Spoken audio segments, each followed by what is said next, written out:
coming.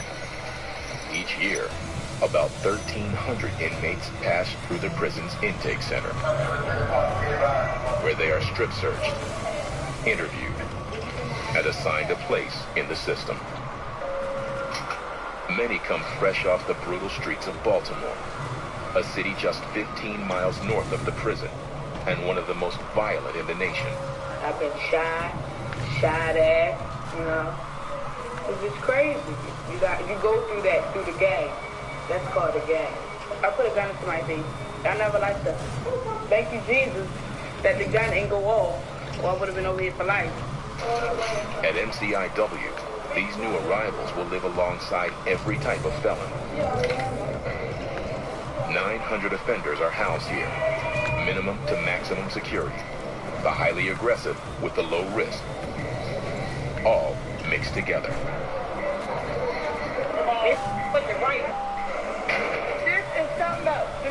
Some inmates have more trouble than others adjusting, like Paris Pratt. I have had moments where I had to get them out because I don't have a lot of patience these days with the foolishness and all of the craziness that people bring to your room.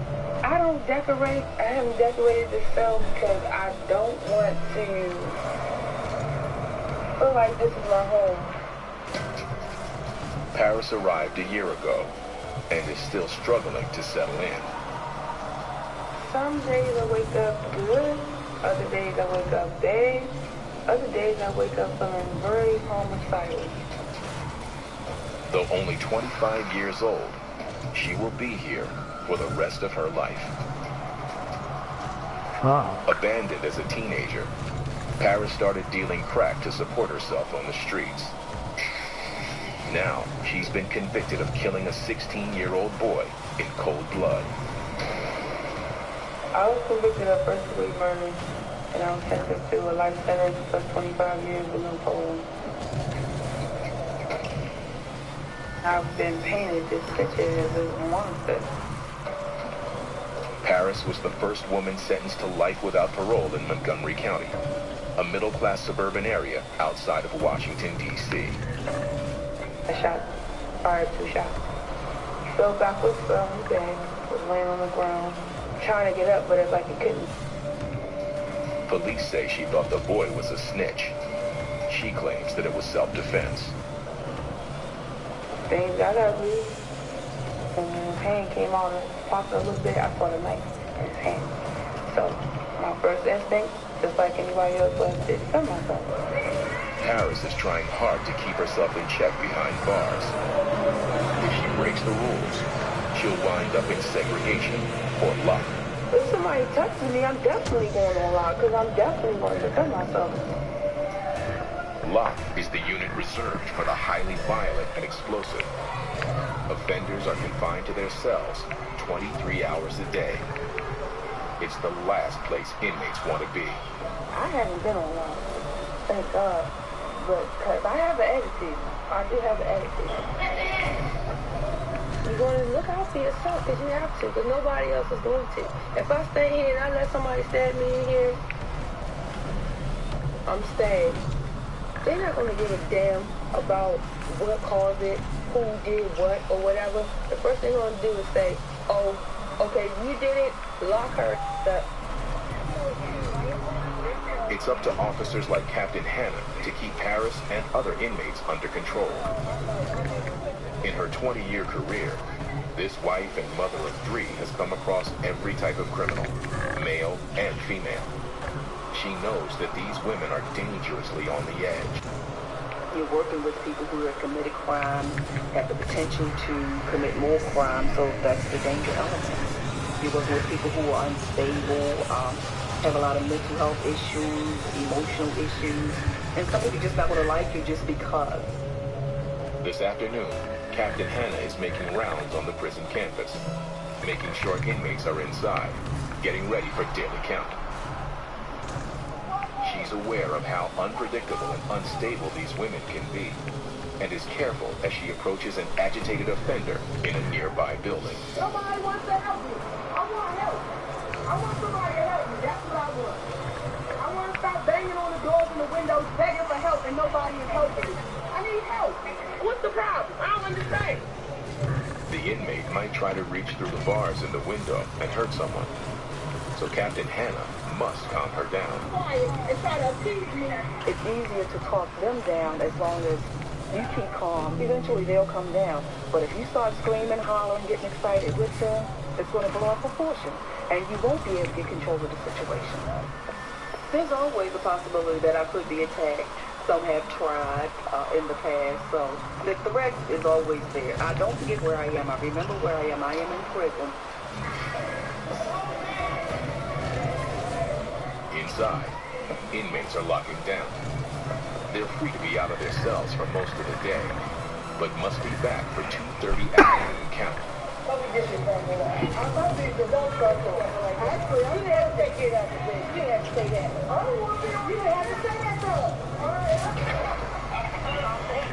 On a housing unit floor, one officer watches up to 112 inmates with only a radio for backup. They are unarmed so that weapons do not fall into the wrong hands. But that means control is crucial here. Building 192 is one of the prison's 4 main housing units. It's broken into 4 wings.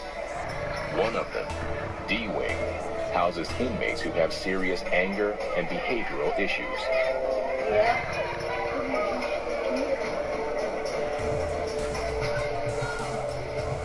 It's just a bunch of chaos. People banging on the door. She wants to kick and bang, screaming, cuss out the police, cuss out the inmates walking past the door. Whatever, just stuff like that. Inmate Christy Seal has trouble getting along with others, so she lives alone in her 8x5 cell. I got an anger issue so bad, and me dealing with my anger issues, I couldn't be somebody's roommate. Christy is serving a 5-year sentence for attempting to sell crack. This marks Christy's 3rd trip to the prison. An addiction to crack cocaine keeps bringing her back. I can't stop getting high. It's just, I guess it's a mind over matter thing. But Christy is determined to make this her last trip to NCIW. She hopes to earn her high school diploma while behind bars. She's also working hard to get out early. For the first time, a family is waiting for her on the outside. All my life, I've never had my mother. Now I'm 33 years old, and now my mother decided at 51 years old that she wants to decide to be a mother to me. She decided she don't want the drugs. She wants her life with being around me and my sister. Christy hopes if she behaves herself, she can make parole and leave prison in 2 years instead of 5. To do that, she can't go off on inmates in the prison's general population. If I can't deal with people in population, how are they going to deal with people in society? To help keep calm, she turns to her inmate girlfriend. But that means breaking the rules. She's like my soulmate. I mean, we're so much alike, but we're so different, too. And it's like, we just belong together. The prison doesn't allow for relationships, since they often lead to conflict. And the last thing Christy needs is any more trouble. Across the prison campus, inmate Jill Newland is a first-timer to the prison. Hers is not a typical criminal background, and this place makes her anxious. I just didn't know what I was coming into. It was the unknown. It was really scary. You're mixed in with lifers. You're mixed in with all different people. The 34-year-old grew up in a middle-class suburb of Baltimore, attended college, and led a comfortable life until she got hooked on painkillers. It just escalated. I ran out of prescription medication, so I went to other things. I started experimenting with heroin, cocaine, things like that. Jill soon found herself disappearing for days into Baltimore drug houses. People were dealing drugs out of the house, constantly people in and out, probably up to 60 to 70 people in the house at a time. It's just crazy. We're drug-free too. She eventually turned to crime to support her habit. Convicted of first-degree burglary, Jill got an 8-year sentence, but was put on probation. She violated her probation and is now doing hard time. prison is tough enough for first-timers, but for Jill, it's proving even harder. She was 3 months pregnant when coming to prison, but then found out she is having twins when she arrived. I didn't know I was having twins, so I got down here. So it was a joyful occasion, then it was sad. The girl we're going to name Savannah Hope, and the boy's going to be Jacob. Jill already has a 3-year-old daughter and a 1-year-old son, both of whom live with her husband. My two at home, I don't really talk about them much, like a sore subject, because I sit there and it's hard to deal with. You know, one day I was there, the next day I'm gone. I really wasn't being a good mom, because a good mom doesn't get high. In this prison, pregnant inmates are treated like everyone else. I thought, like, they'd have a whole little pregnancy area, and, like, you know, I thought it'd be different, not really mixed in with general population. I was nervous about that at first, because I was thinking if there was a fight, you know, it's very easy for me to, you know, get bumped into. Anything could happen, and, yeah, that scared me. I mean, you have to watch yourself. Because she is carrying twins, Jill's pregnancy is considered high risk. Twins are often premature, and her past drug use could compromise the baby's health. As her due date nears, the prison has confined Jill to the infirmary, a small wing separate from the main housing units. Security cameras monitor these women 24/7 in case something goes wrong. I'm really concerned about their health. I mean, I think their health is good, but it's so scary because you don't know. I mean, I won't know until the babies are born. As it's getting closer, it's getting worse. But I can't do anything about it, so I'm just trying to deal with it. I have to take it one day at a time and just hope for the best. But Jill will have to deal with far more than she expects in the days to come.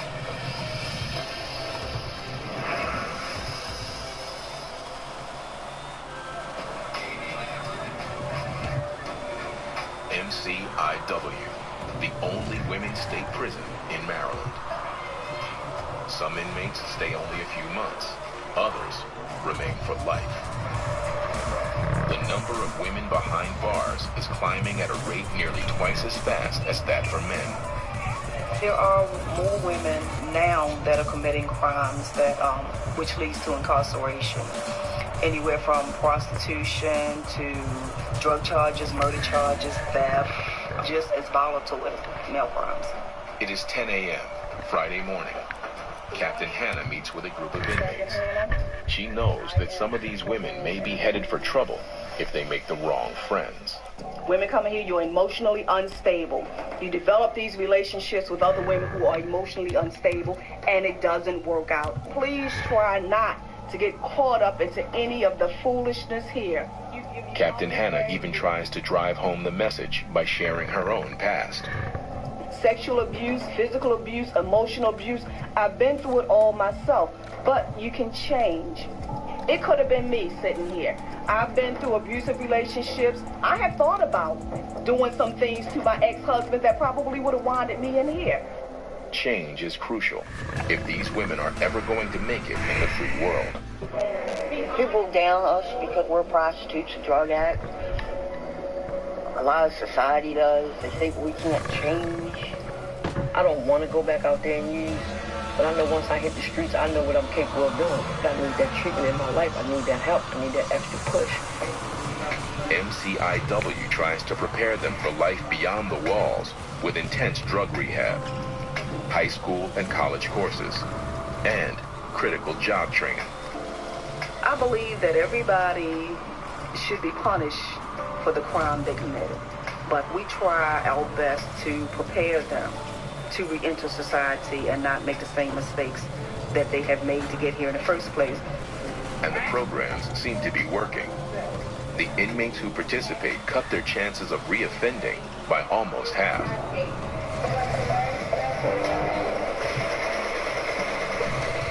The prison sew shop offers some of the best training. The women learn marketable skills, and daily pay here goes up to $3.50. Behind bars, that's a big paycheck. and it's considered a privilege to work here. Lifer and convicted murderer Paris Pratt is one of 85 women who have landed a job here, making uniforms and flags for the state. The work keeps Paris busy and keeps her mind off being locked up. But the distraction only goes so far. It's like I'm really going through something within myself. Wake up, you're the same people, doing the same dumb stuff. You work, you slave for a little bit of money, eat the same stuff that's disgusting. Like really, you had nothing to look forward to. Etta Myers also helps Paris get through the days. The two women work together in the sew shop. Etta is a fellow lifer and one of the few inmates she trusts. Etta has been here for 32 years. I used to think she got to be crazy to be still sane after 32 years, you know. Sorry. But I guess as time goes along and I learn how to cope with things and deal with things differently, maybe I can be like her one day. Etta was convicted of killing a man during an attempted robbery in his home. I got locked up in 1977 for murder in the first degree with a handgun. Before I came to jail, I was married. I was a drug addict. Like Paris, she came to the prison in her early 20s, and at first, didn't think she would make it. There was nobody that I could trust in jail, so it was easier for me to stay by myself than to mingle with somebody who I didn't know anything about.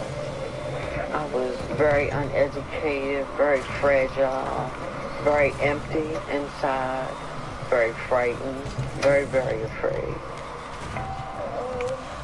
Okay, I'll wake up because I met Paris about a year ago. She had just come into prison with a life sentence. They wanted her to know that there were people here who actually had been here for a long period of time and had fared just well. Her first question was, how long have you been here? And oh my God, you look so good. And I'm like, I don't know what good is, but thanks. Etta knows that Paris is on edge. I don't think that it is hit her.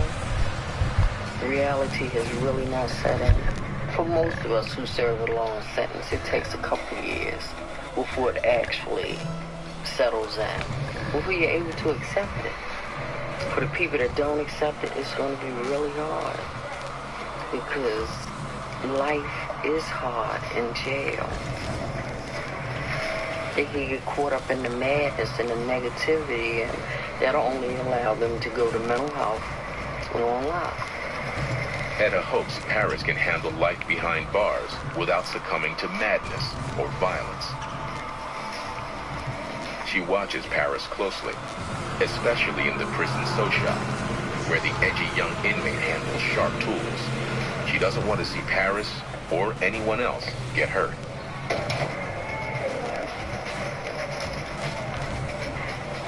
All items must be carefully tracked.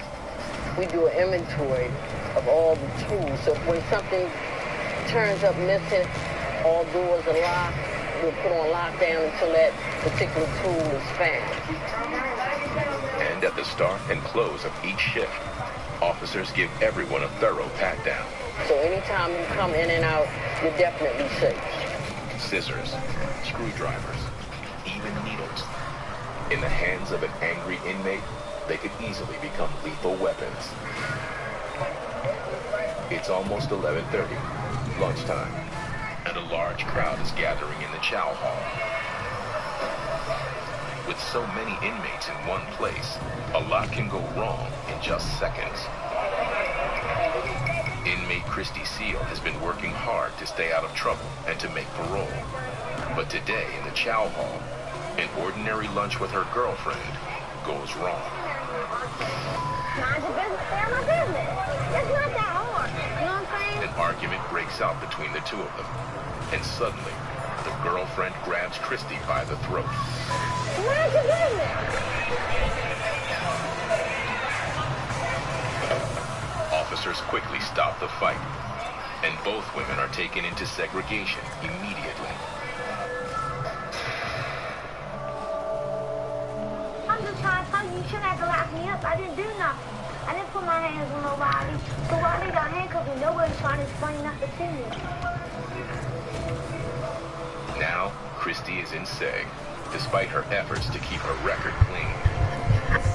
And she fears that her chances of making parole and reuniting with her family are slipping away fast.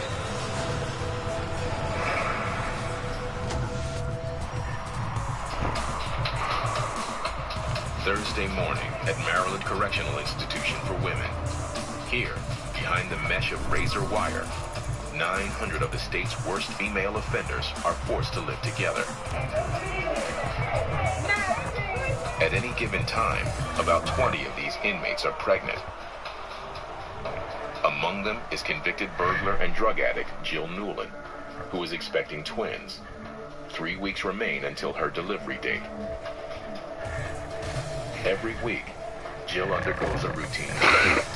Her weight, blood pressure, and the baby's heartbeat, along with the size of the uterus. But today's exam brings some scary news.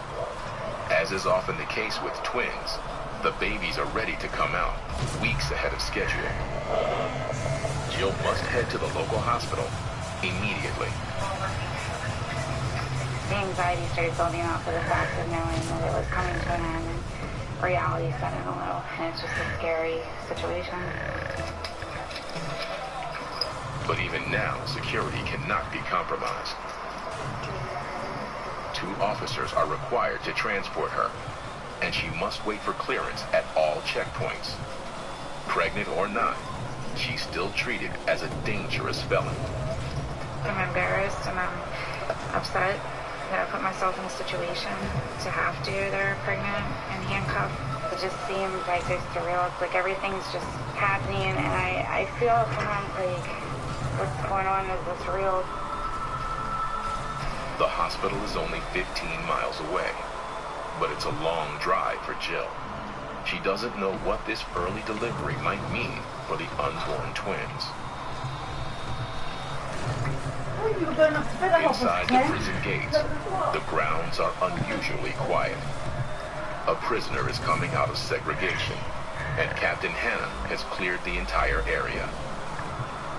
All outdoor movement stops whenever an offender leaves her segregation cell. An officer escort always stays close by her side. It's all about keeping the inmates safe from attack. There's not supposed to be any inmates on the grounds. When the seg is moving, it's our responsibility to protect that inmate because they are handcuffed. So if something happens, they cannot defend themselves. If they're fighting somebody and that person has friends out in general population, then they could be a possible enemy. The extra security also protects the staff from getting hurt. Officers know they can never let their guard down when dealing with convicted criminals. Captain Hannah learned this the hard way. As a young officer, she survived a vicious inmate attack. It took months for her to recover. I had been on the job approximately 4 months, and I was attacked by an inmate, maximum security prison. Segregation inmate ran down the T, jumped me from behind, and he stabbed me. The shoulder, the back, the side of the face. I was stabbed 5 times. At first, I didn't even know that I was being stabbed because it just felt like punches. I came back to work because I knew the risk involved when I took the job. You could lose your life in prison. Lieutenant Parker to all OSCs, 1021 shift. Captain Hannah to all units, resume your movement, resume your movement. The attack is a constant reminder of how dangerous her job can be, especially when handling the volatile inmates housed in segregation. Also known as lock, the 48 cells in seg are reserved for the prisoners who break the rules. In lock,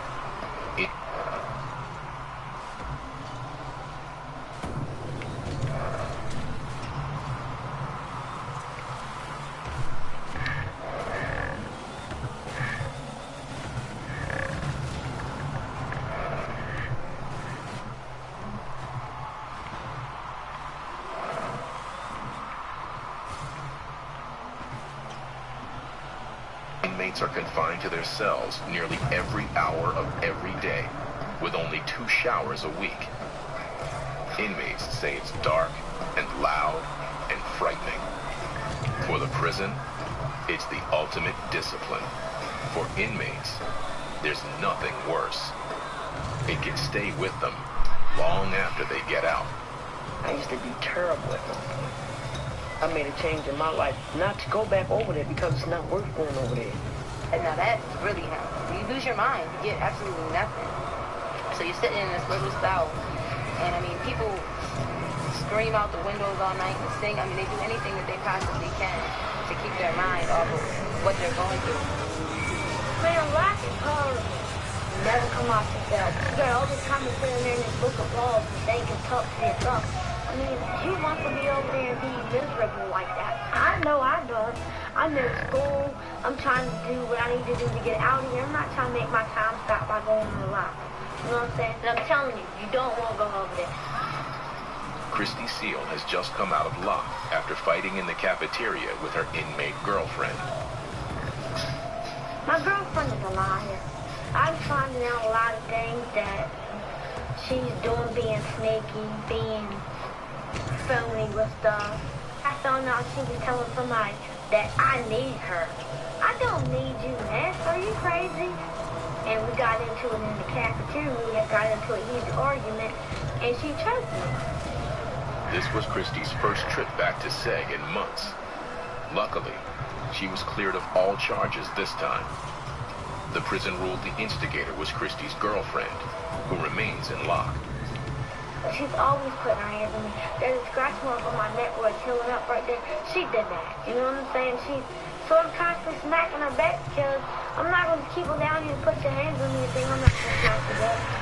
Hearing about the fight with her girlfriend, Captain Hannah brings Christy in for a talk after she is released from SEG. So what are you planning to do now?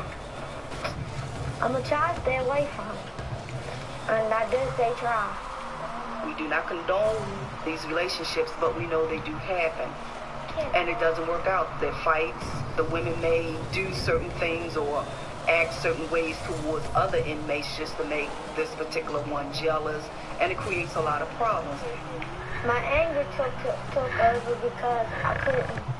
It felt like I couldn't breathe. I felt like everybody was ganging up on me. You have to be able to handle your anger issues. What do you have planned for when you leave here? If you don't have a plan, you're going to be back here. What about your education, college degree? Do you have your high school diploma? I can't get it. Why? Because I ain't smart enough. Yes, you are. Don't say that. I mean, I waited till I was an old lady before I got my bachelor's degree, but I did it. Issues come about. Hannah reminds Christy that she needs to stay focused on getting out and staying out of prison. One that I want you to focus on. You're going to be okay. I just want you to focus on you. Yeah. You getting better. You healing emotionally.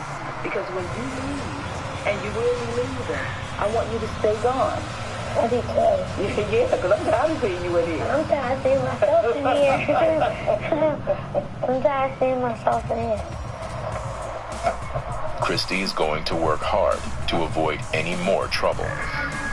But while Christy is now out of SEG, 25-year-old I'm going now. Pratt has landed there for the very first time.